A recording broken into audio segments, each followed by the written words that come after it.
Oromo barumsa Oromo taumsa Oromo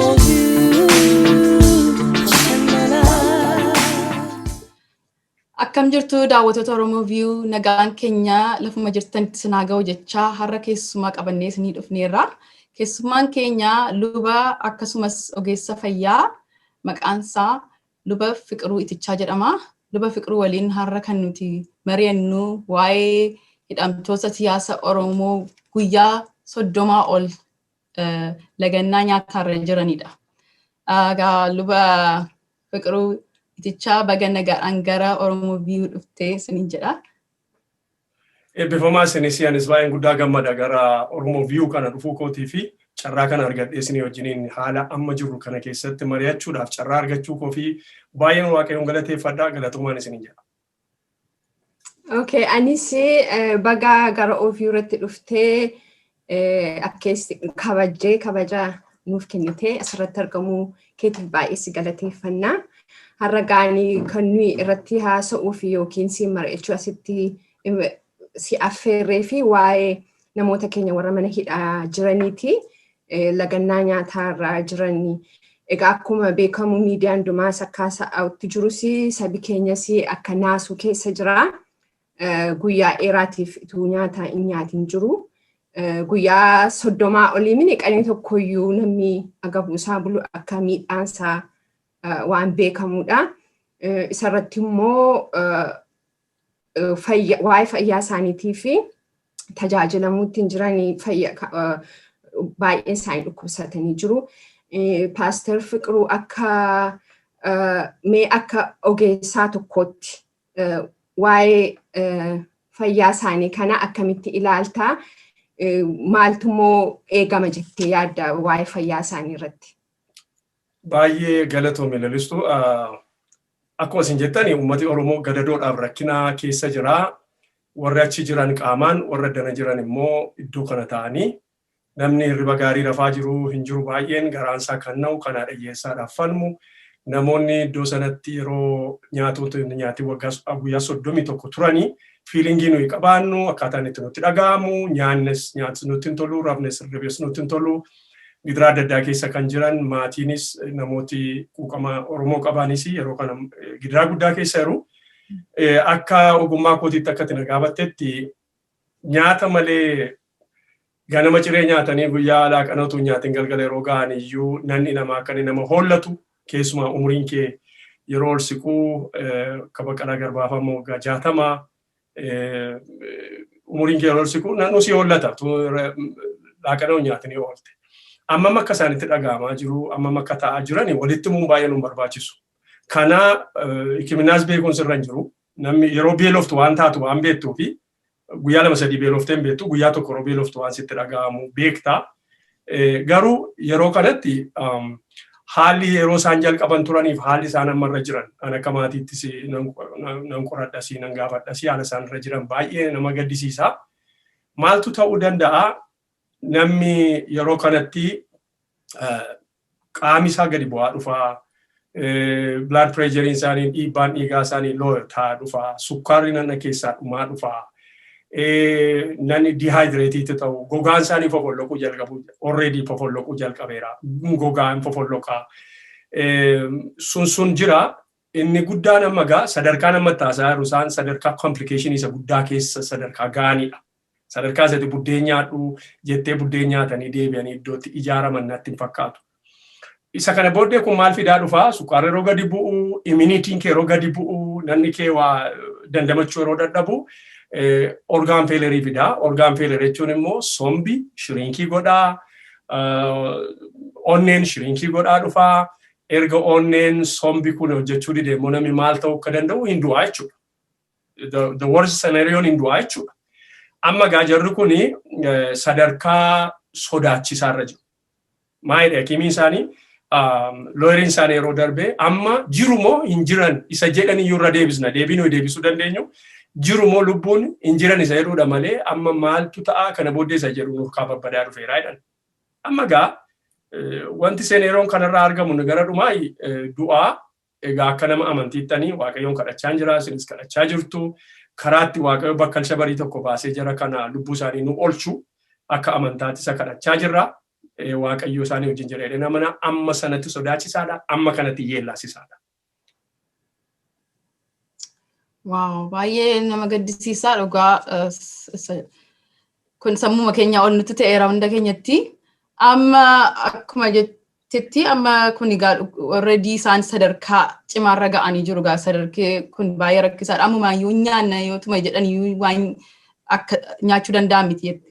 So kanaafiyyuu akkamittiin tajaajilamuu danda'u akkamittiin yoo mammachi keessaa baasaniin iyyuu akkamitti deebi'anii nyaachuu danda'u yoo nyaatanis kana booddee qaama isaanii isa duriitti hin deebi'u immoo maaltu faatu irra maaltu ta'uu danda'a kana booddee. Amma gaa wanti baay'ee nama rakkisu iyyuu yeroo kana baay'ee kan nuti irratti xiyyeeffannu jarri kuni an ofii kootiif namooti adda addaas akka dhaqanitti torban lama dura adaraa nyaadhaa jennee kadhanna ture. Torban lama dura adaraa nyaadhaa nyaatamuutu irra jira namoonnis dhaqanii nyaatu. Namoonni mootummaatti haasa'uu sodaatanis dhaqanii isaaniin kadhachaa turanii bira ta'anii bo'aa turanii. Dhimmi isaa garuu jarri kaayyoodhaaf sababii ga'aniif isaanitti bo'uun ammayyuu furmaata hin taane isaaniin sila xiyyeeffatanii dhiisan sababii ta'ee fi gaaffii isaan gaafatan utuu hin deebiin isaanii nyaadhaa jechuun treatmentii half treatmentiidha. Anaaf siif treatmentii ta'a warra alaaf isaan warra murteeffate garuu treatmentii ta'uu dhiisuu danda'a. Amma gaa torban lama duraa wanti ta'e yoo ta'u akka namaatti jarri kun nu barbaachisu jarri kun so precious baay'ee barbaachisoodha. Akkana jalaan duuneef hanyaatanii adaraa jedhee namnis dhagee puushii godhaa no more hanyaatan jettee yerootti dirqisiisu miti kun. Otuu isheedhanii danda'anii nyaata afaanii nyaachuu danda'an. Yaaluma hikimnaa mataasaa isa godhan kana yaala isa godhan kana sadarkaa iddoo gadi aanaatti yeroo isaan tajaajilamuu danda'an miti yeroon kun. Yeroon kun maal ta'a otuu nyaatanii adaraa nyaatanii kadhadhaa yeroo jedhan over inni hin jiru amma. Otuu hin nyaanne jedhanii danda'anii nyaatan sa'aatii kanatti. Yeroo kanatti maaltu barbaachisaa?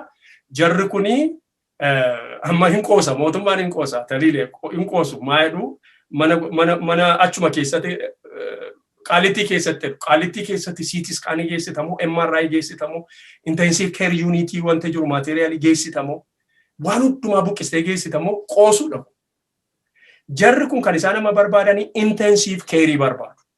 Intensive care jechuun immoo isa calluma ittee waa mooqatti qabdee wanta fluidiitti qabdee sii dhugamme. Intensive careeni IV fudhatu, kidney function isaanii ilaalamuu qaba, sukkaarri isaanii, electrolyte nanna isaanii keessa jiru, baalaansii eeggachuutu irra jira. Kana booddee intensive careedha kan isaan barbaachisu.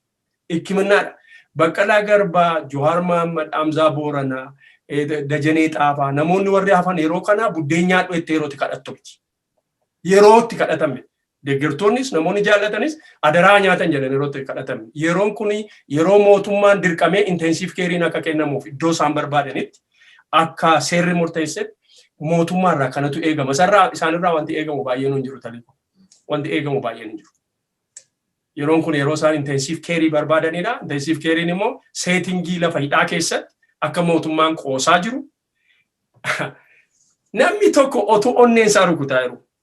Onnee dabraa akka inni dhaabatuuf karaa mijeessu jechuun anaan na gaddisiisa. Akka nama amantii duwwaa miti utuun amantiin qabu ta'eyyuu onneen kootu rukutaa jiru, onneen Baqqalaa Garbaa dhaabatu, onneen Johaar Mahammad dhaabatu, onneen Hamzaa Booranaa dhaabatu, onneen Dajanee Xaafaa dhaabatu, onneen Abdii Raggaasaa dhaabatu jedhee namni murteessu otuu onneen isaa dhikkifatu namummaa keessaa bahuudharraa kan hafe yeroo kanatti akkaamuun mirga namaati, yaalamuun mirga namaati.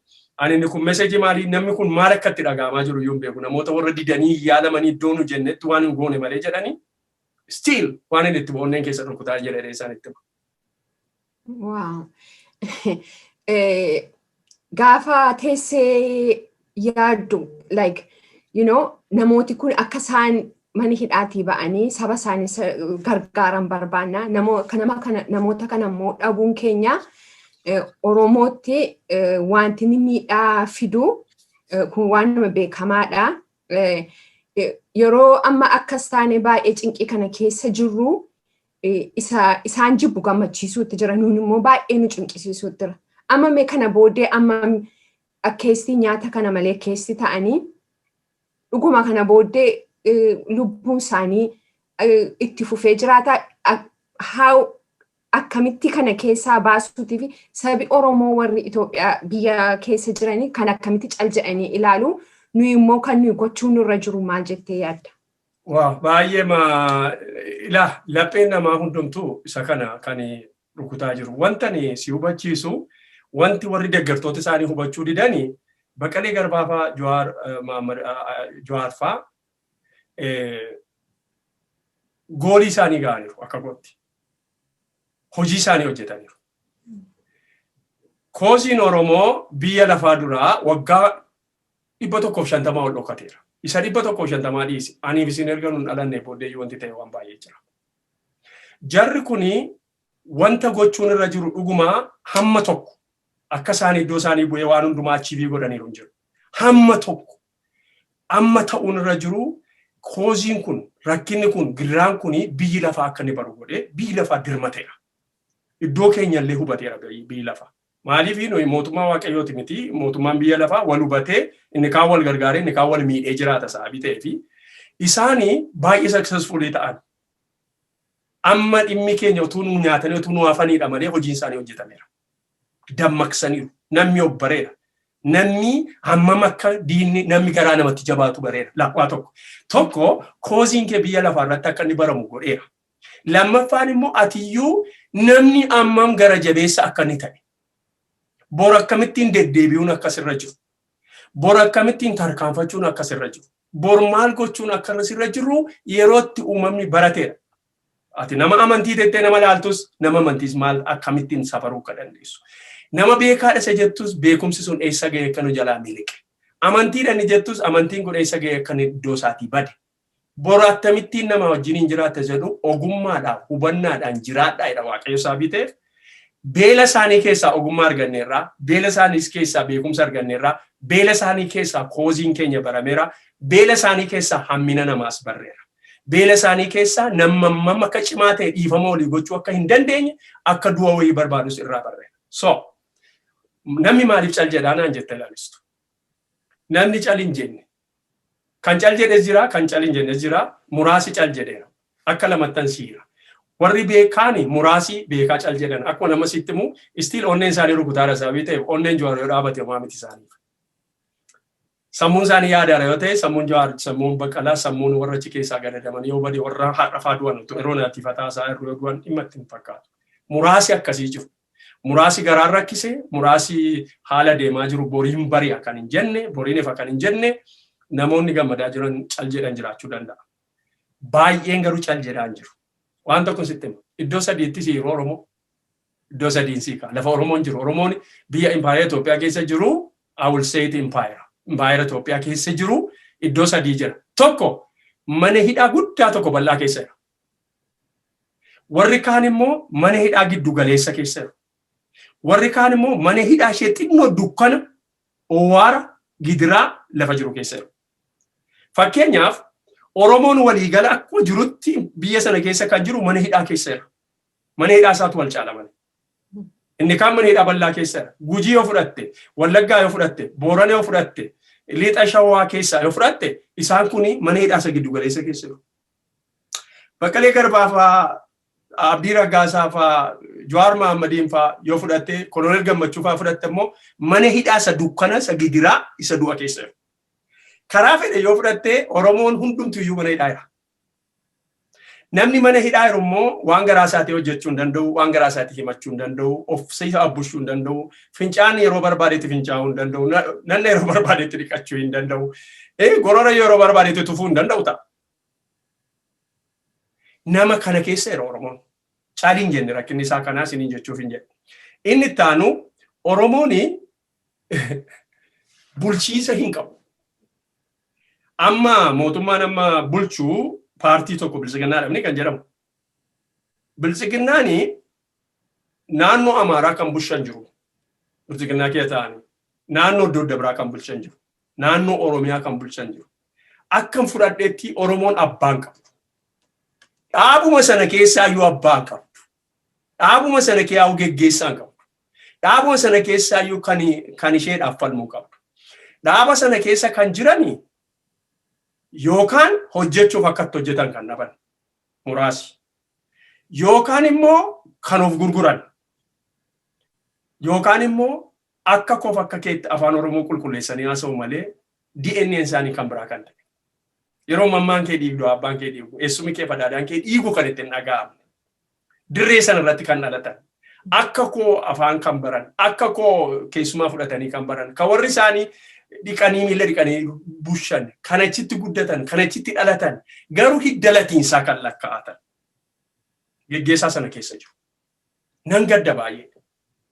Ani iddoo tokko dhaqee mana shaayeen keessa lixee shaayee dhugee tokko na yaadadha. Natti tola iddoonsaa yeroo yaadadha. Dheengadda yeroo waggaa darbe yeroo naqu mana shaayeen keessa lixee dhugeellee iddoo kana shaayee dhugee beekaa iddoo kana waa nyaadhee beeka jedheen ilaalaa deema. Gaafa horii koo baasee keessaa laanchii kan ittiin bitadhe. Finfinnee keessaas, Naqamte keessaas, Jimma keessaas iddoon sun natti tola. Gaaf tokko citaa'ee buddeen nyaadheera. Garuu maaliif cal jedhanii satettuu tokko mana hidhaa jiru lammata immoo geggeessaa hin qaban. Nama falmuuf hin qaban. Foordaan maater ani waa'ee hidhannaa waa'ee maalii haasa'uun irra jiru. Akka Oromootti garuu waan Oromoof ta'u akka sabaatti garuu waan sabaaf ta'u dubbachuun irra. Bilisiginnaan kaanii hidhadhaadha. Saba isaatti hidhachiisee foggabbaa ishee abbaan fedhe dhufte funyaan ishee dhufte ofirraa deebistaatti hidhadhuedha. Akkas godhadhuedha. Innan keenya haadurraa funaana. Ani fanjii awwaalanii nama ajjeesanidhaan jiru inni kaatagoorii aankoo miti akka luba tokkotti waan nagaan dubbachuun irra. Nagaan garuu of eeggannaan nagaa booressummaa miti. Eenyuun qaba Oromoon? Dhaabuma amma jiru keessaa bilisiginnaa amma jettu mootummaa geggeessan kana keessaa Oromoon abbaan qabu. Abbaa buddeenii jala taa'a. Namni abbaa buddeenii jala taa'u yeroo barbaadetti buddeenaa kennachuu hin danda'u. Namni haadha buddeenii jala taa'u haadha buddeenii akka haadha isaatiitti dheekkamee mucaan keessitti dheekkama. Isinitti dheekkamu ijoolleen kee gimmii naa kenni maammee jedhanii otuu namatu mana keessan taa'ee garuu sa'aatii isin kennitaniif eeggatu. Oromoon abbaan qabuun isiniin jechuu yaala. Inni lammataa karaa mootummaa immoo fudhatte goostii tokko jira. Afuura tokko jira. Afuura sana isinitti hima. Afuurri suni amma mootummaan suni wal nyaachaa jira. Akkamitti wal nyaatu beektu? Mootummaa sanatu abbaa seeraa qaba. Abbaan seeraa Baqqalee Garbaa, Johaar Mahammad, Hamzaa Booranaa fa'aa, Abaluu fa'aa dhaqanii iddoo barbaadanitti hayaalamaniidha. Eewni beektu? Dibeetii yookaan immoo abbaa seeraa. Goostiin tokko jira. I don't know the kind of spirit የበላይ አካል የሚባል ስፒሪት የበላይ አካል ዋንጀለ ስፒሪቲ ወይ አኔ ከጎስት ይተንፈዳ ኢሳቺ ታአኒ ወሪ ሴራ ይላልኒ ቢታዳ ምርገዶ አማሪ እና ግራና ቀኛ አይቶን ወሰኑ ወይ አማሪ ፋሳረ ገፈ ቢታ ምርገ ይላልኒ ወሪ ሳሙርተይሰኒ ሀተው ጀቴሮ ታቺ ኬሳ ገዲ ባቱ የሮማኔ ዳጌሱ የበላይ አካሊ ከንጀደሙ ተቆጦ ወይ ኢዛተ ጎስት Ofiisaa nyaachaa jira jechuudha mootummaa. Kan kaa'e mootummaadha abbaa seeraa sana. Abbaan seeraan sun yeroo inni murteessu immoo iddoo tokko dhokatee dukkana wayii keessa dhokatee goostiin tokko hin ta'u kan jedhu immoo jira.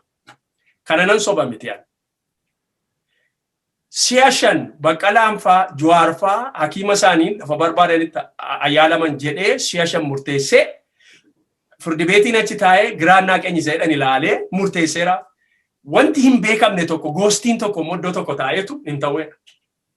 Kanaaf walii isaa nyaataa jira jechuudha mootummaa. Maayidha dubbii sagalee Waaqayyoo keessaa? Dubbii sagalee Waaqayyoo keessaa mootummaa isaa irratti akka jiraachuu hin danda'u. Gooftaa Yesuus Kiristoos jedha. Maatiiwwan boqonnaa 12. Mootummaan manni mana tokko irratti yoo ta'e dhaabachuu hin danda'u. Amma gaa waan hangadduuf iyyuu waa'ee Baqqalee fa'aa waa'ee Jawaar fa'aa utuu hin ta'in isaan iyyuu rakkina of irratti fidaa jiru jechuun barbaade. Kanuma isaanii ganuudhaan, kanuma isaanii diduudhaan, isuma kaawwatan diduudhaan. Kanaafi namni cal jedhe miti isa jedhu siin jechuun barbaade. Namni cal jedhe utuu hin ta'in tokko mana hidhaa jira, lammata abbaan qabu, sadaffaan immoo seerri hin jiru. Seerri biyya tokko keessatti warra seera baasu legislaatiivii jira. Warra seera sana hojiirra oolchu egzekutiivii jira. Warri seerri sun immoo akka hin banne eegan judiciary jira. Kun hin jiru wal makaadha. Keessumaa Oromiyaa keessa hin jiru. Saba keenya itti faraduu hin dandeessu. Still garuu sabni kun consequence amma dhufurraa akkamittiin akka inni react godhu booddee dubbachuu nan danda'a. Wow, it's very complicated. Maaltu ta'a egaa inni fallisaa maalii dhagaa? namni keenya bara yaadigiyyuu waan makkasii amma kanaa yoo isa baranaatu cimee natti fakkaata. Tokko ta'ee falmatee kana ofirraa kuffisee ammas kanas hin godhu taanaan isa caalutti darbuu danda'a waan ta'eef keessatti anaan baay'ee kan sammuu koon ta'e egaa akkuma jettan manadhaa keessa jiru namoota jettee garuu amma nama akka Johaar Mohaammed fa'aa nama ofiisaatiif biyya alaa biyya Ameerikaa kana keessatti jireenya sakkamii jiraate nama barateedha. Maatii isaa wajjin ba'ee nagaan ba'ee galii lafa jiraatu dhiiseetu biyya Itoophiyaa sana dhaqee saba kootiif hin falmaadhee biyyatti gale. Akkasuma Baqqalaa mataan isaanii si'a meeqa biyya kana dhufaniiru nuyyuu as stuudiyoo keenya irratti haasofsiisneen ture. Otuu namni asitti hafaa jedhu hin ta'u saba kootiif haqee galee falmuun narra jira jedhanii isaaniyyuu of kennanii manadhaa keessatti namni meeqa daraaramaa jira. Garuu namni inni kaan immoo yooma manadhaa keessa jiraate iyyuu gadi ba'ee akkamitti sagalee ta'uuf illee hin danda'u yoo mallee waan godhu ta'e in iyyuu fi isaaniif jedhanii achi keessatti daraaramaa jiru. Namni illee ni biyya alaa amma danda'utti amma humna isaatiitti iddoo adda addaa keessa deemee gaavarmentii isaatti iyyatee waan danda'u hin godha. Akkamittiin namni achi garuu waama tokko gochuu dadhabe. Kana ofirratti hin falmannu taanaan eenyutu nu falmaree? Amma kan isin gaafadhu akka abbaa amantii tokkotti isaaniifis mootummaadhaafis kan ta'u gorsa maalii qabda? Maal gochuu dandeenya? What is the next step? Fayyaa ta'e taliilee amma akkuma nama isiniin jedhe uummati caliin jenne garuu uummati riskiin ittiin waan inni fudhachaa jiru argitu. Guyyaa har'aa yeroo dubbistu nama meeqatu du'aa mana keessaa gadi baasanii rukutu waan akkasiidha. Garuu uummati Oromoo galaana sababii ta'ee fi ajjeefamee hin dhumu fixuun hin danda'amu. Amma iddoo tokko akka Ruwaandaa fa'aa fudhattee warra gosa xixinnoo warra akka tuustii fa'aa hin fidne jedhanii yaadanii turan. Parsantii xinnoodha achi keessa warra uttuu baay'eedha. Garuu successful hin turre hin fidne. Nama miliyoonii tokko ajjeesan malee tuustii hundumaa fixuu hin dandeenye. Oromoo immoo fixuun hin danda'amu. Amma garuu baay'ee riskiidhuma amma du'aa. Oromoon kaleessas du'aa ture, dheengas du'aa ture, waa'een du'aa waan isa godhu iyyuu hin qabu. Warra namooti wanti gochuu qabani tokkoffaanii fookasiin jara kanaa galuufii qaba waan isaan obbeelessaniif. Baay'ee nama keenyaaf galaadha. Yerootti isaan komannu miti. Waan baay'eenis dhiibbaan jiru wanti isaan godhanii dhiibbaa biyya lafaatti fidee konsikwensii isaan ammayyuu argaa jirtu amma maroo dhiyootti iyyuu argama. Dhiibbaa warri biyya alaa kuni sababii warri beelaa jiran kun dhiibbaan dhufaa jiru wanta gaggaariitu jira. Namoonni maal gochuu qabu? Ani yeroo duraa maaliin jedhaa yeroo tokko Facebook irratti maalan jedhee achuma dhaqaatii achuma galaa isin dura duuna jedhaa gabuu mataa achi jedhaa yaadeen akkasanan ture. Dhaqaama Facebook irratti barreesseera. Achuma taa'aatii achuma maneedhaa naannoo maneedhaa sanaatti isin du'a keessan otoo hin dhagahin nuyi dura duuna. Ilaanus minaan dhiibneerra jedhaa achuma keessuma warri dudullooman dhaqanii macha ciciisan. Ha nyaatanidha. Istirateejiin sun amma yoo isaan nyaachuu danda'anidha kan akkasittu. Amma istirateejiin sun hin hojjetu. Istirateejiin amma hojjetu dhiibbaa mootummaa irratti godhuudha malee Baqqalaa fa'aa Jawaar fa'aa irratti dhiibbaa gootee waan gootu hin qabdu masii'achi. Warra dhiibame irratti dhiibbaa gootu hin jiru. Giddiidhaan si jaallannaa minaan nyaadhu jettee Jawaar yoo afaan kaate Baqqalaa afaan kaate du'uu danda'a this time without any medical intervention jechuu kooti. Kanaafi sabi kuni karaama ta'uun irra jiru iyyachuu danda'u ta'eera. Waan sabi kuni akka bokkaa dhangala'ee saba kana hambifachuu irra jira kan akka bokkaa dhangala'ee. Inni kun maal fiduu danda'a? Miidhamuun hin danda'a. Namni garaa jabaate akkan sila isiniin jedhu otoo onneen isaa rukutu onnee dabraa dhaabuudhaaf inni dhama'u amma sistiil ajjeesuma danda'a. Oromoon immoo du'aama ture. Annaqaa du'aa jechaan jedhame. Peacefully karaa nagaa ta'e haaduu otuu hin qabatin. Muka otuu hin qabatin. Dhagaa otuu hin qabatin. Nama otuu hin tuqin akkuma bokkaatti dhangala'ee mootummaatti jechuutu irra dheedhee nama. Nuyi violence akka ta'an nama akka mana diigu akka mana gubuu miti kan nama haasa'an.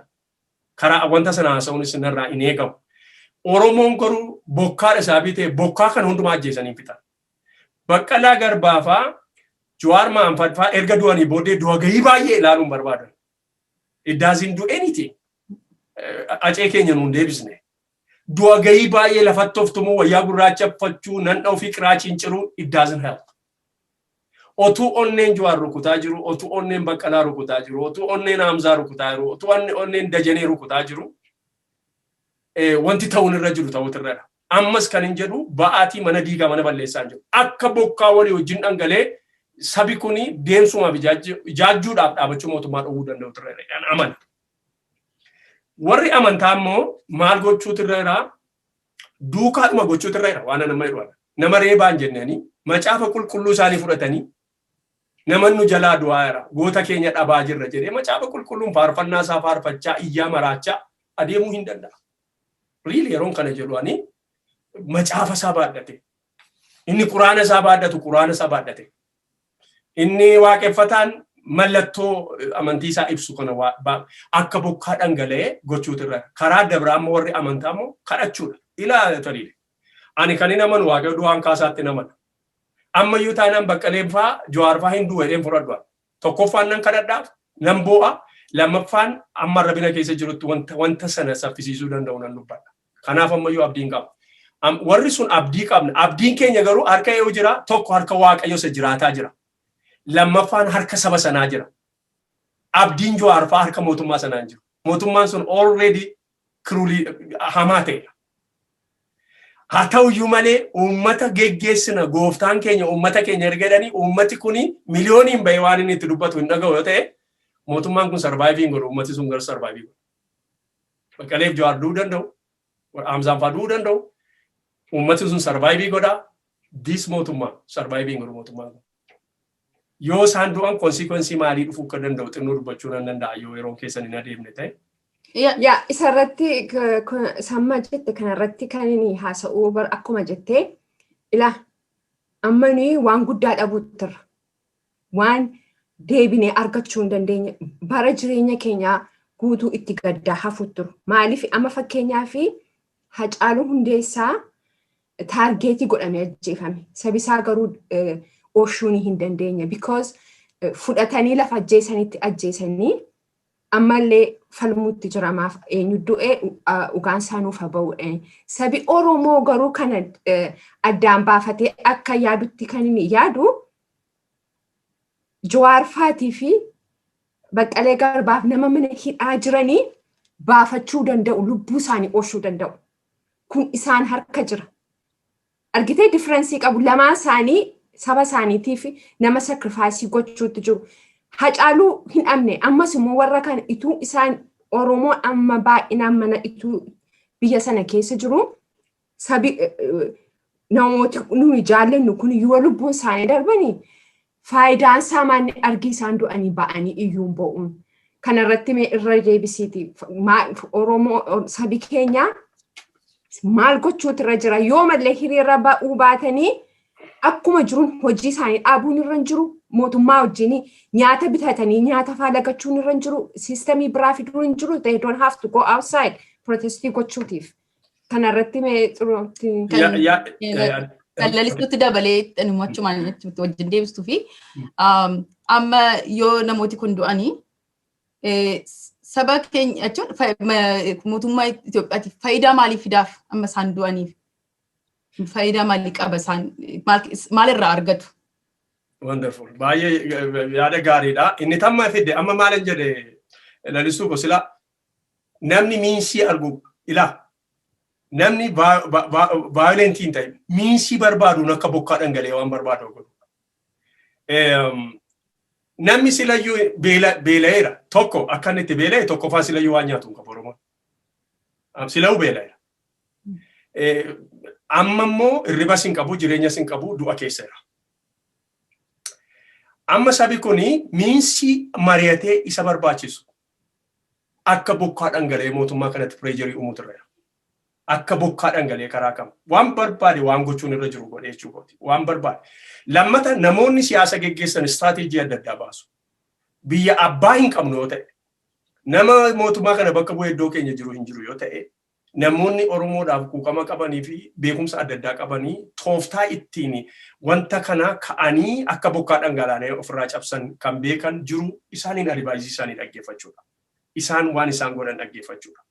Sabi keenya immoo miinsii isaa ta'u lubbuu namaan balleessaa hin jennu mana gubaa hin jennu waa diigaa hin jennu akka bokkaa yoo dhangalee Na yaadadha yeroo tokko Prime Ministeri akka military wayii dhaqeera. Akka yeroo sana akka kudeetaa wayii dhaqanii jedhan asii kanan qabaa asii kanan qabaa jedhanii dubbatanii turan.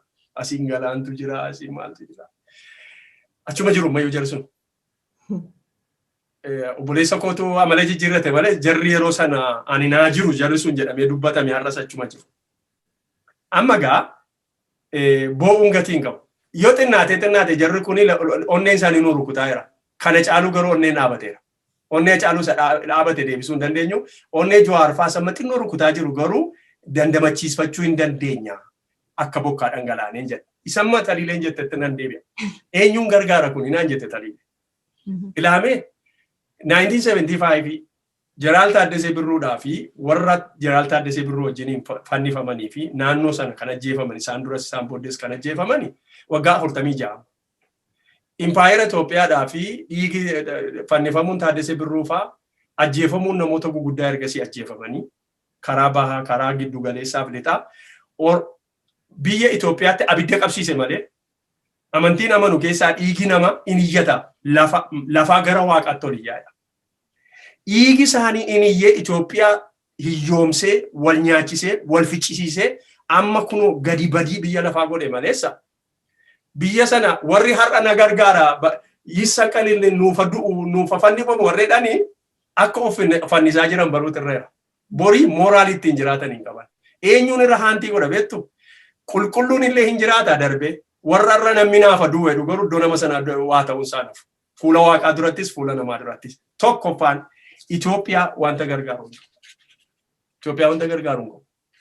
Inni lammataa mootummaan kuni Baqqaleen fa'aa yoo du'an Jawaar fa'aa yoo du'anii bilisiginnaan jiraachuu hin danda'u. Yoo isaan gadhiifamanis mootummaan kun yoo ofiisaa sheeppii godhe malee akka kanatti hin jiraatu. Baqqaleen fa'aa gadhiiste Jawaariin fa'aa gadhiiste biheevirii amma argisiisu jibba uummata irratti amma argisiisuuni dhaga'uu dhiisuudhaanii yoo isaan ba'anii bilisiginnaa itti fufaseedhu yaada hin qabu. Garuu namni gadi taa'e mootummaan maal gochuu qabaa? Maal gochuutu irra jira seedu tokkoffaan Baqqaleedhaaf Jawaarii fa'aa warra achi jiran warra minaan dhiisan kan warra political figure ta'an sana treatmentii kennee fi hikimannaa kennee fi inni lammataa gadhiisee inni sadaffaa marcumarra taa'ee wajjin mari'achuudha. Ofiis itti fufna jedhan biyyas itti fufsiifna jedhan ofiis hin jiraanna jedhan biyyas hin jiraachifna jedhan number 1 without any precondition jara kana intensive medical treatmentii amma kaasanii kennuufidha.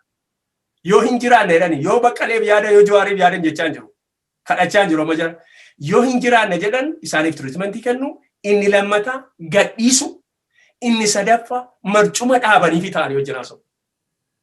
Jarri kuni baay'ee namoota jaallatamoodha. Namoota sammuu qabanidha. Namoota biyya kana keessaa political science baratanidha. Jawaar fa'aa. Baqqaleen university professoridha. Jarri kaanis beekumsa addaa qabu. Kadhattuu yoo ta'an namni quuqama uummata isaaf qabatee dararaa arguu beekaadha. Ogeessa nama du'uun irra hin jirredha nama akkasii. Barumsi isaanii kutaa 2 yoo barani. Warri sunichi immoo jara kana treatmentii amma kennuu fi lammata release gochuu sadaffaan ta'anii diskeessa wajjin gochuu. Inni lammataa mootummaan hojii jiraachuu hin danda'u isaan du'an jechuun barbaada. Inni sadaffaaf inni cimaa. Warra amma baandiraa mirmirsee iyyee nuyi qulqulluudha nuyi akkas jedhan kuni du'a Jawaar fa'aa du'a Baqqalee fa'aa booddee uummati akka walii wajjin hin jiraanne ta'a. Attamitti akkas ta'a isinitti fakkaata. Namni walii obsa. Bara wayyaanee biyya kana keessaa biyya keenya keessaa maal hojjechaa ooltan jedhee mucaa fira tokko gargaaraan baabura bobaluu eegaa oollee namni sun Tigreedha bara. Magaalaan keessatti dhaladhe keessa jira garuu maaliif ennaan diinni gubee Oromoo gubee jedhaa dhaqaa baabura namicha sanaa eegaa Tigreedhaaf namichi kan ajjeesaa jiru Tigreedhaaf kan nu wajjin jiraate ijoolleen isaa nu wajjin barate nu wajjin jiraata namichi kun kan keenya baaburri isaa akka jalaa hin gubanneef eegaa fedhee Oromoon itti ramade. Yeroo achi zariin isaa nama ajjeesu ollaa keenya baabura isaa eegaa fi turre. This will happen in those years. Ani lubaa dhiifama cubbuutti namana. Garuu dhiifamni cubbuu daangaa qaba. Daangaa qaba kan isiniin jedhu calluma hidhee nama si ajjeesuu fedheen tirii ta'e utuu hin ta'in jalaa baqachuun illee waa tokko. Jalaa dhiyeessuun illee waa tokko. Malee dhaabattee roonni laphee si waraanu booddee erga duutee dhiifaman gootuuf namicha sana. Dubbiin kun ammas akkasii Oromoon garraamiidha jettanii Oromoon qeerroon nama ka'e badaa garraamii miti. Lallabarra jira miti yaani. Waa'ee siyaasa wanta sana naasaa, waa'ee qeerroof qarree naasaa. Warra amma ka'an kuni warra akka godhamne. Sini galee wanti kuni uummataaf uummata walii wajjiniin hin jiraachisu. Tigraay already akka nama Itoophiyaan taanetti tirii taate nama ormaatiin rukutamteetti. Oromoon immoo madaasaa namatti hin argine malee du'ee owwaalamee du'eera. Itoophiyaa ta'uusaa of shakkeera. Tigreen Itoophiyaa ta'uu of shakkiteetti. Amma immoo baddu baasa Dooktara Biinfaa kana sirreessanii Jawaar Faa wajjin ta'anii haasa'anii saba kana walitti hin fidan yoo ta'e sabi kun si'achi walii wajjin jiraachuu hin danda'u. Erga Jawaar Faa du'an, erga Baqqalee Faa du'an. Namni hundumtuu du'ee darbeera. Garuu isa kana adda kan godhu otuuti ilaaltu namni minaaniin du'ee hin jiru. Isa kaan hin fannisanii, isa kaan xiyyiitiidhaan rukutanii, isa kaan immoo nadhii gammadaa fa'aa eessa akka jiranii hin beeknu. Hin fannisaniif hin du'anii isaanii waan beeknu qabu. Warra ammaa kun garuu istaarbiitti ta'anii du'aa jiru. Konsikwensii isaa tokko namni qoonqoodhaan du'e. Ji'a tokko walakkaa ji'a tokko taa'ee qoonqoodhaan du'ee fi namatti daqiiqaan lamatti fannistee achi nambistu tokkoon fidu reaakshinii isaa. Isa kanan isin hin jedhu. Waa'ee amantiin dubbadhee fixa. Abbootii amantii wanta gaarii hojjetaa jiran fayyaa ta'an. Namni mannaagu jira, namni waa godhu jira garuu hin mul'atu. Mootummaan gadi qaba isaa biitee yetaaxaqee yaadini jedhan kun maaloo liyyuuni jedhan kun liyyuu isaas maal isaas naan galuanii namni waa qawwee qaati qawwee qabataa liyyuuni jedhamu kun ani liyyuu faa dhaga'u jibbeera beektaa. Ani waaqayyoon nan kadhadha liyyuu kana saba koorraa kaasi maa inni liyyuun kun jedhe. Yebalaa yakaaliif liyyuun baay'ee na jibbisiiseera. Sini galeera maal akka ta'e that's I count them as a ghost. Ghostii wayii ta'ee fudhadha. Warra amantiitti garuu waa himeen darban. Maaliif dhugaan dubbadha wangeela lallabuu fedheen dhugaa dubbadha. Amantiin rakkina inni ta'uun sitti mataliilee ko. Warri amantii geggeessanii jalistuun dhaggeeffadhu. Warri amantii geggeessanii Haayilee Sillaasee wajjin rakkina uumaa turanii dargiitti darban isaan koolaarima jijjiirratu wayyaa mazarfaafaa qamisiisan jijjiirratu malee mootummaan sun yeroo darbu Haayilee Sillaasee keessatti rakkina maalii uumtan jedhee namni dargii keessatti isaan gaafatee jiru. Warri baay'een warri kanaaf du'an warri lafeen isaanii cabe akka Qees Guddinaa Tumsaa fa'aa namoota isaan dura turan warri saba isaaniif lafee isaanii kennan wangeela sitti lallabanii lafee isaaniif kennanis jiru warri mootummaa waaqayyoo jiran. Warri waliin dha'aa turan garuu dargi Haayilee Sillaasee keessatti waliin dha'anii dargii keessatti yeroo dhufanii namni isaan gaafatee jiru. Dargii keessatti waliin dha'anii yeroo bara Ihaadeeg dhufanii uffatuma jijjiirratan malee namni isaan gaafatu jiru. Inni kaan rashanameera. Warri dargii keessatti nama miidhaa turanii bara Ihaadeeg keessatti mana hidhaatti dhuman. Sini galeera. Yeroo Ihaadeeg keessaa meesii gochaa kan turanii har'a bilchiginnaa keessa jiru. Waan tokko naamaaf. Qeerroo qarreen nama bilchiginnaa keessatti meesii godhee gatii baasisaa araaramuu hin danda'a. Abbaan sun qalbii jijjiirrate. Abbaan sun qalbii yeroo kanatti yeroo danqama keenya yeroo du'aa yerootti qalbii jijjiirratu ta'e garuu barri uffata jijjiirratanii mootummaan sun dhufu wajjin hin gulufan hin jiru jechuun barbaada. Barri uffata jijjiirratanii mootummaan dhufu wajjin gulufanii hin dhaabata jenereeshinii ammaa irratti. Sini galee namni baddees akka jedha dubbii waaqayyoo irraan kaadhemini yookaan poolitika kaadireen ta'emin dubbii waaqayyoo isinitti himu kasedha dubbii waaqayyoo gaariidha yeroo rakkinaas iddoo baqaatiidha. Naahum boqonnaa tokkorraa. Waaqayyo garuu warra balleessan otuu na dabiniin dhiisuudha. Warra qalbii jijjiirrachuu didan, warra garaa jabaatan, warra dhaggeessaa hin dhaggeeffanne otuu isaanii na dabiniin dhiisuudha.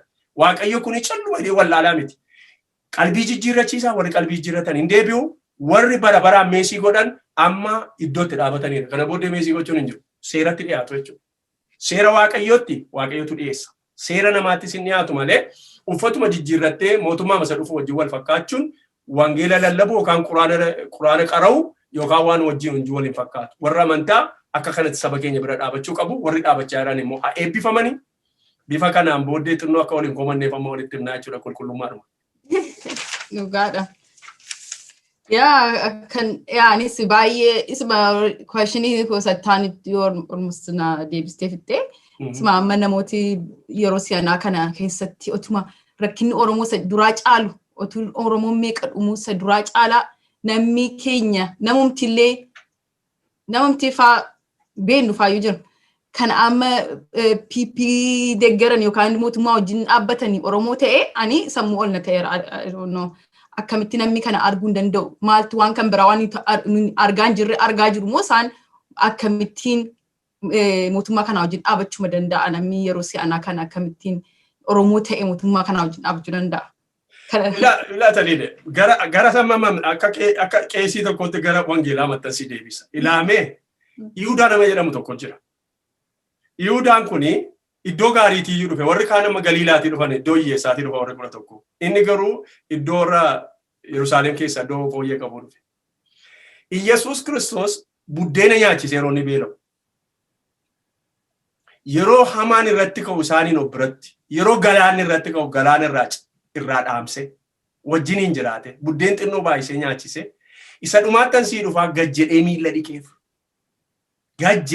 dhiqeef guyyaa dhumaatti garuu birrii 30 duwwaadhaan isa waaqaaf lafa uume kana isa du'aa boollaa kaasu isa qurxummii baay'ee buddeen xinnoo baay'isee nama 6,000 nyaachisu kana maatimaatiksiin beeku silaa dhadhabaadha warri dhadhaboon beekanii maatimaatikaalii waan hojjetan nama akkasii kana biliyeeniitti gurgurta yeroo sana biliyeeniin jiraaf hin jiru isaa yoon beeku birrii 30tti gurgurata. Yeroo namni sammuun isaa akka tokko ta'u anamma bilisiginaa deeggaranii dhiisanii dhimma qabu. Wantan dhimma qabu garuu namatu miidhamu haadha hiyyeessaa. Meeqoo himee ijoolleen durbaa gudeedamte. Dubartoonni gudeedamanii akaakayyuu kee mucaa isaatii wajjin hin rafi yookaan si ajjeefnaadha. Akaakayyuu kee wajjin hin rafu jettee yeroo harki irraa citu.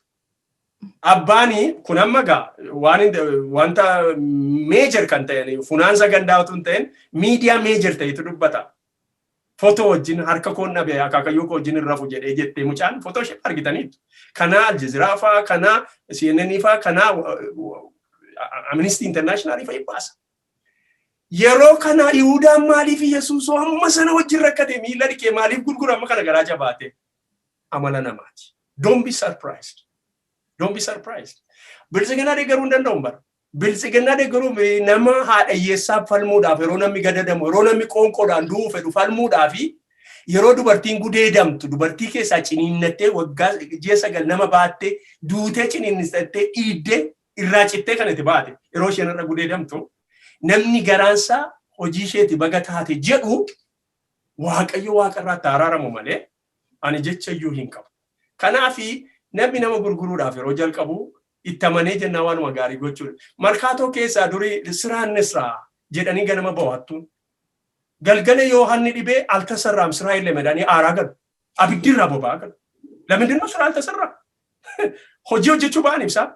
Nama ajjeesanii, sabbata kutanii, nama cabsanii, horii namaa saamanii, inni kaan dhaqee makiinaa jala lixaa, inni kaan uffanni isa baraa yeroo horiin harkaa badu.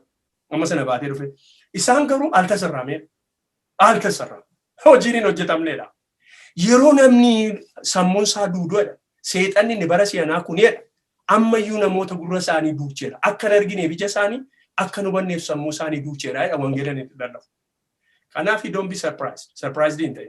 Waan jiruudha sababii ta'eef hin godhu. Isarratti maal na yaadachiistanii waa'ee like international irratti waan ta'uutti jiru akka namni gudeedamuutti jiru akka namni ajjeefamuutti jiru. Amma karaa Tigraayin ba'eera. Garuu kuni waggaa 2 dura Oromiyaa keessatti ta'aa ture. Oromiyaan attentionii sababa hin arganneef amma ammaatti ta'uutti jira. Achirratti maaltu Waaqayyoo maal hunduma keenyatti akka agarsiisuu turu kan hin argee yaadatta yoo ta'e Baaldiraas Alaa fi Iskindir Naggaa qeerroo Ameerikaatii fi Ameerikaa dhufee biyya United Nations irratti kasasuu dhufee yaadatta yoo ta'e. Maqaa isaanii baay'ee qeerroo maqaa isaanii barreessanii hamilee isaanii baay'ee buusaa turanii biyya keessaas biyya alaatiis. Amma garuu kan nuyi arguutti jirru miidiyaa irratti kan miidiyaan biyya lafaa guutuu haasa'u turu akka faannoon waan gadhee gochuutti jirutti gaafan kana miidiyaa gubbaa irratti argu ani kuni isa qeerroof gochuuf turanii Waaqayyo akkeesti deebise jedheen fudhadha akka kiristaana tokkotti. Ani akkanitti yaadutti saba keenya biyya lafaarratti kasasuu dhufanii ofii isaaniitti kasasamuutti jiru. Amma asirratti kan inni gaaffisiif qabu sabi keenya mentally emotionally baay'ee direentii ta'eera baqa waan godhu amma dhabe diresii ga'eera. So ati akka nama ogeessaa tokkootti namooti keenya isuma dhugaa keessaa warri biyyaa amma fakkeenyaaf ati faamilii keeti kan Baqqalee Garbaa faamilii keeti obboleessa isaanii itti dabalanii jiru. Mee ati akka biyya kana keessa teessee akka Oromoo tokkoottis haa ta'u akka paasterii wangeela beekuttis haa ta'u nama hundumaatiif gorsa maalii kennita? Gorsan kennu expectationiin nama keenya yeroo hundumaa nuyi garraamiidha waa expectii goona. Gara jabeessa ta'uudhaan gaariidha akkuma nama isiniin jedhee. Namni keenya overnightii wanti overnightii ammuma peeniin kun kan itti waggaa 2 dura isa ta'ee natti himte. Baran ani yeroon dargaggoo ta'ee wattaadaroonni dargii lafan beeku. Naannoon itti wanni godhee ijoollee duraa gadi ba'an gudeedaa turan. Ma godhu amma immoo baay'achaa dhufee mati akkuma seera amma yeroo sana loltuu warra gara jabeen jiruni warri wanni ta'an waa bira darbuu hin dandeenye jiruni warri afurrii hamaan itti galee kanas intini ta'uu barbaadan personally loltuu takka godhatame. Amma garuu mootummaatu biyya hormaatii nama fidee biyya hormaatii gudeechisiisa malee Oromoon gudeedamaa ture. Oromoon dhiphachaa ture. Amma garuu kan addasa godhu iddoo biraatii fiddeetu nama garaa siilaafuu hin dandeenye nama kaleessa wal fixxee 80,000 wal jala ajjeesaa turte fiddee dhuftee akka godhi jettee yeroo itti laattuudha kan inni sarpiraayizii godhu malee dhimmi gudeedamuu kuniif dhimmi ajjeefamuu kuniif dhimmi baduu kuni achuma ture. Amma gaamaa'in Oromoodhaa fi gadadoon amma keessa jirru haaraa miti. Dhaloota amma si'anaa immoo seenaarraa barateera. Wanta jechuu barbaadu nama mayyuu hin du'u nama mayyuu waan tokko hin ta'u jechuu hin dandeenye. Garuu namni tokko Oromoos haa ta'u, Walaayitaas, Kambaataas, Hadiyaas haa ta'u, Sumaalees haa ta'u, Amaaraas haa ta'u, Oromoos haa ta'u, abbaan fedhe mirga jiraachuu, mirga kaloo isaatii, mirga duudhaa isaatii, mirga afaan isaatii, Waaqayyo anaan afaan naa kenne, qomoo naa kenne. Macaafa qulqulluurra yeroo dhattanii qomoo 12tu jira kanii ijoolleen yaa'ii qopheedha. Maqaa isaanii kaa'ee, lafa isaan qaban kaa'ee, iddoo isaan qabatan kaa'ee, waan Waaqayyo isaaniif godheef kaa'ee, sanyii isaanii kaa'ee, amala isaanii kaa'ee. Ijoolleen Izaakor akkas, ijoolleen Zaabiloon akkas, ijoolleen Niftaalem akkas, ijoolleen Asheer akkas jedhee tokkoon lafa naqeera. Har'a garuu namni calluma jedhee qomoo isin barbaachisu maali isin barbaachisu yoo ta'ee qomoo guddaan bareedaan tokko jiraate hundumtuu saaxinii sanatti akka galu yoo barbaachiseefi wanti kuni dhara ta'uu hin danda'u. Amma gaa maal godha namni waa'ee mirga ilmaan namaa argachuu fi automaatikii karaa kutaan hin jiru. Maaliif gaarii gochuu godhaama turre kadhachaama jirraa akka namaatti immoo harka maratanii otoo hin ta'ini hojjechuudha. Waan namoota gorsu isinitti immoo warri namoonni ittuma fufaniiru dhaabatanii namoota isaaniin jilba buusan dhugaa wangeelaa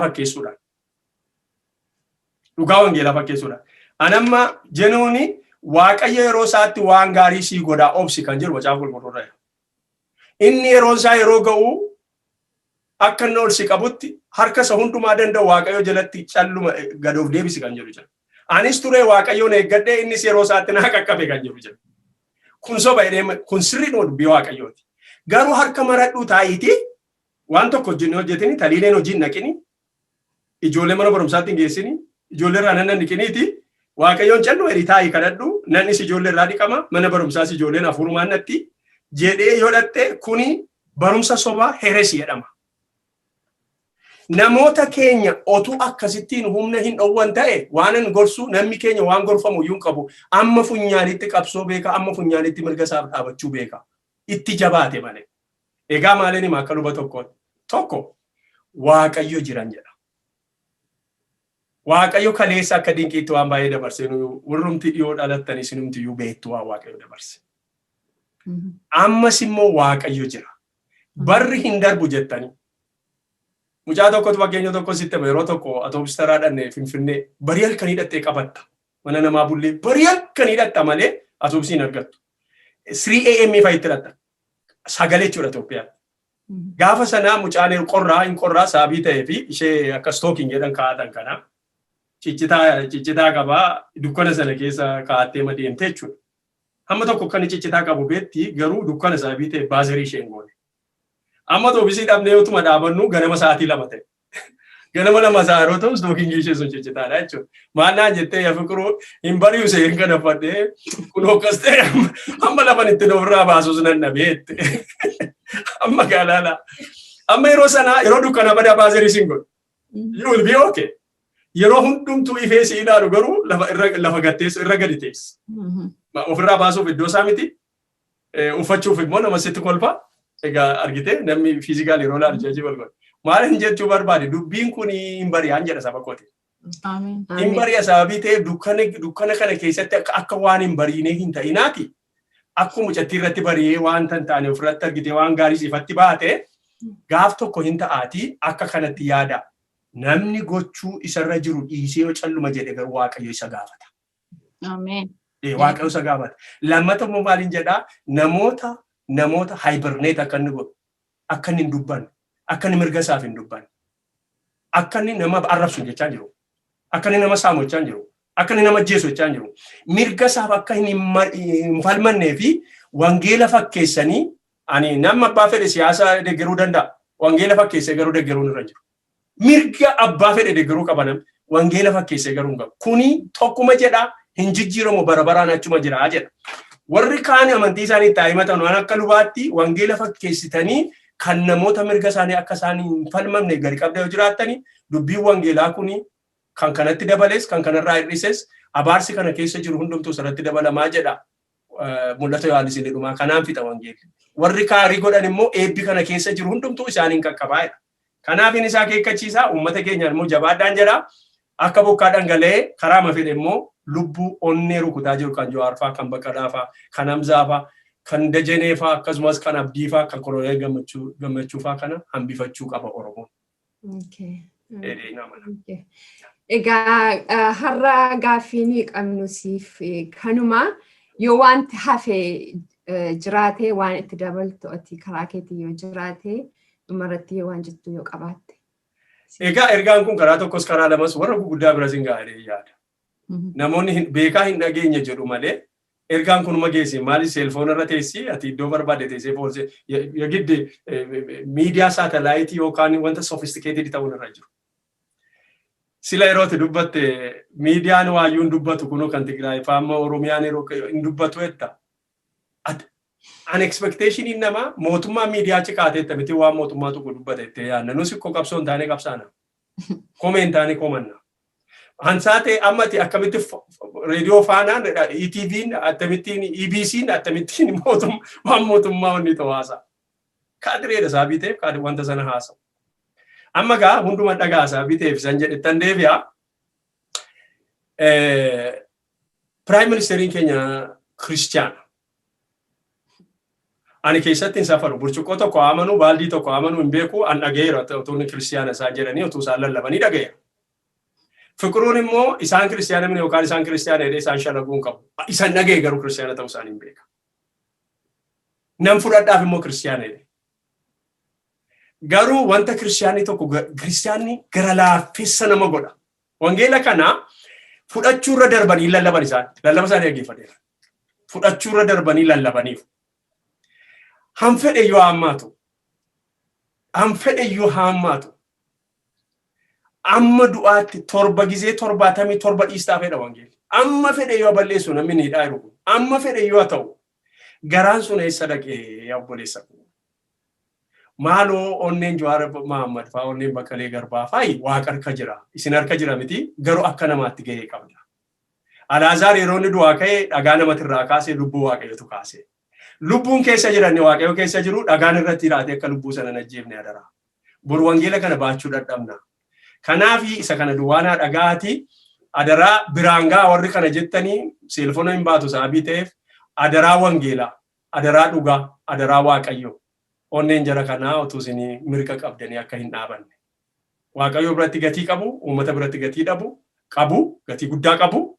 Garuu ooshuu utuu dandeessanii dhagaarraa gangashuu utuu dandeessanii Alaazaar dhagaan akka najjeefne. Dhagaan irra jiru Alaazaariin akka najjeefne. Kana duwwaan jechuu barbaada. Isiniin immoo baay'een guddaa galateeffadha. Oromoo views jiraachuun baay'ee dinqiidha. Karaa tokkos karaa lamas waaqayyoon nu guddisaa jira. Oromoon akka badee namneef tokko lama tokko isin generation nama si'ana. Isin booddees warra jiranii. Oromoofis warra yaadan, Amaaraafis, Guraageefis, Tigreefis warra yaadan, warra sammuun isaanii bal'ate qabna saabii ta'eef abadanii uummati badu Itoophiyaa keessa hin jiru. Kan badu garuu kan nama balleessu yaadudha. Kanuman jedha. Baay'ee galatoomii. Dhugaa waan baay'ee sirraa barree namni keenyas warra dhaggeeffachaa jiranii waan baay'ee akka isaan baratan abdii qabna. Baay'ee galatoomii dhuftee asitti argamtee haasofsiisuu keetii fi waaqayyo si haa eebbisu jedha. Anis baay'een si galateeffadha.